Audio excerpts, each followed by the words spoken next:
Fadilah solat berjemaah yang ketiga ialah dapat selamat dari godaan syaitan. An Abi Darda qala sami'tu Rasulullah sallallahu alaihi wasallam yaqul ma min salasatin fi qaryatin wala badwin la tuqamu fihim as-salah illa qad istahwadha alaihim asy-syaitan fa'alaika bil jama'ah fa innama ya'kulu dhi'bu al-qasiyata. Yang bermaksud dari Abu Darda, dia berkata, aku mendengar Rasulullah sallallahu alaihi wasallam bersabda, tidaklah dari 3 orang di dalam sebuah karya dan tidak pula di perkampungan yang tidak didirikan di dalamnya solat, yakni berjemaah, kecuali sungguh syaitan telah menguasai ke atas mereka. Maka hendaklah kamu berjemaah, karena singa hanyalah makan binatang yang menjauhkan diri, yakni dari kumpulan binatang yang banyak. Hadis riwayat Abu Daud.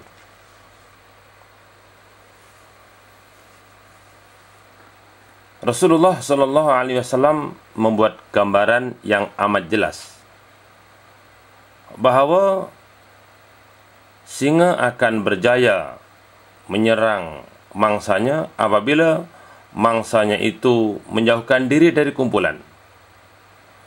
Sebaliknya, kalau mangsanya itu membuat kumpulan, singa akan menghadapi kesulitan untuk membahamnya. Contohnya, seekor anak kerbau yang masih kecil, belum ada kekuatan, belum ada tanduk, bahkan kulitnya pun masih lembut lagi. Tetapi apabila anak kerbau itu masuk dalam kumpulan kerbau yang banyak,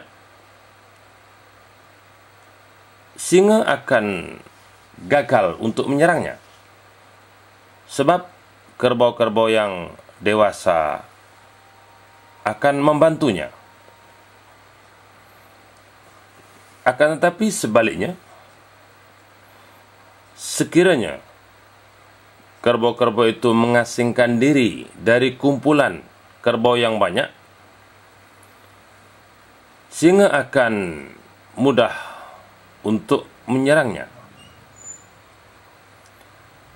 Walau bagaimanapun, kalau kerbau itu masih mempunyai kumpulan, walaupun cuma 2 ekor, maka singa tetap akan menghadapi kesulitan untuk menyerangnya.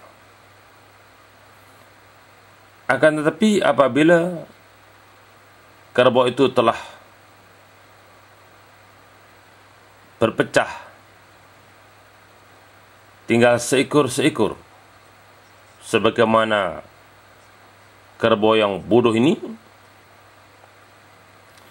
maka singa-singa akan berjaya untuk membahamnya. Singa akan terus menyerang, dan akhirnya kerbau itu akan lari untuk menyelamatkan diri. Singa-singa yang kelaparan terus mengejarnya, dan lama-kelamaan kerbau itu terpaksa letih. Walaupun kerbau ini mempunyai kulit yang tebal, badannya besar, tanduknya panjang, akan tetapi bila tinggal seekor, diserang ramai-ramai oleh singa, akhirnya terpaksalah tumbang dan dimakan sama-sama oleh singa-singa yang kelaparan. Begitulah gambaran yang amat jelas yang ditunjukkan oleh Rasulullah sallallahu alaihi wasallam mengenai solat yang sendiri akan digoda oleh syaitan dan akan kalah dengan godaan syaitan. Itu makanya apabila kita berjamaah di masjid,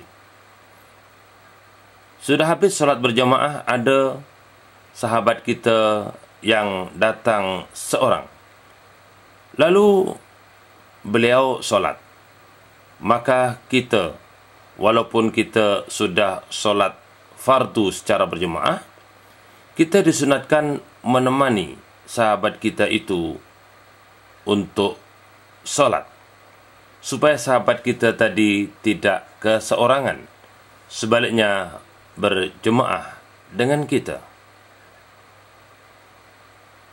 Sebab apabila sahabat kita solat sendiri, memang akan kalah dengan godaan syaitan. Betapa ramai orang yang solat sendiri tidak sempurna semasa i'tidal. Betapa ramai orang yang tidak tumakninah semasa i'tidal ketika solat sendiri. Akan tetapi orang yang sama, apabila solat berjemaah, dapat berjaya menjalankan solat dengan sempurna, i'tidalnya disertai dengan tumakninah. Sama-sama kita renungkan sabda Rasulullah sallallahu alaihi wasallam tersebut dan kita amalkan, insyaallah.